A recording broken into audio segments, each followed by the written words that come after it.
Hi, I'm Andy Merkline, and I'm here to lead you through the next module. The topic? Waste. There's a permaculture folk song by Charlie McGee that goes something like this. There's no such thing as waste, just stuff in the wrong place. And yet, we're going to dedicate a whole module now on something we don't want to have exist. At least that's what we aspire to. Or at least we want to change what it means. We're dedicating a whole module because waste actually provides a unique and powerful opportunity. Well, several of them. For one, it lets us review our whole designs, our systems, and our flows. Waste can be sort of an indicator or a symptom of a bigger problem. It also can be an opportunity. You can see waste can be useful. For example, gray water can be used to water trees, or the scraps of food that we have after dinner can go into compost. So just in of itself, it can be useful. And then thirdly, studying waste will tie together many of the topics that you've covered and the ones to come in our big permaculture design web, because waste flows through and touches all of these topics. So we'll get an opportunity to review them, and that might be useful at this point in the course. What we're going to do specifically is we're going to first look at the context in which waste occurs, the global effects and cultural reasons for it. We're going to look at your personal waste contribution. We'll do an audit. We're going to look at waste in food, and we're going to look at strategies to address it, and water, and energy, in our personal human waste. Instead of flushing it down with perfectly good drinking water, perhaps there are other options, and we'll look at those. We're also going to look at how much stuff is in our lives and how wasteful that can be, and maybe some alternatives. We're going to look at how we might be able to mitigate waste when it does occur in our systems and in our soils and by using plants.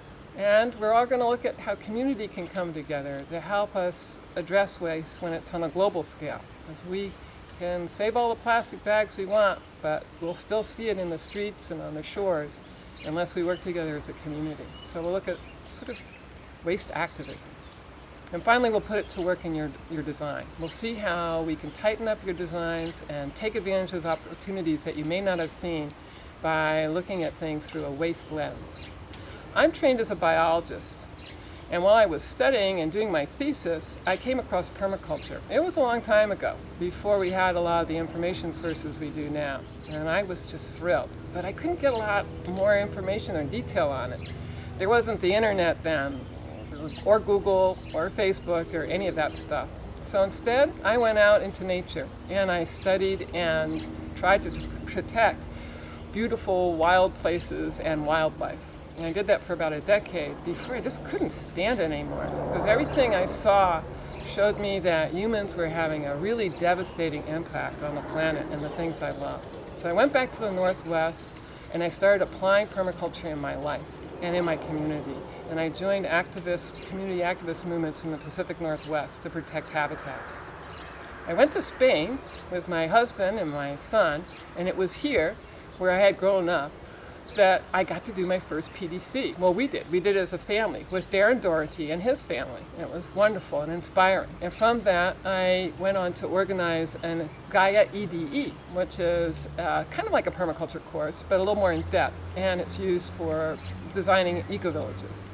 And from that experience, I met Eileen and some other friends that you've met in the beginning of this course, because she taught, I think, the second module. And from there, I got to start an organization. We formed an organization called Permacultura Mediterránea, which has been giving workshops and running demonstration sites for almost a decade now here in Mallorca.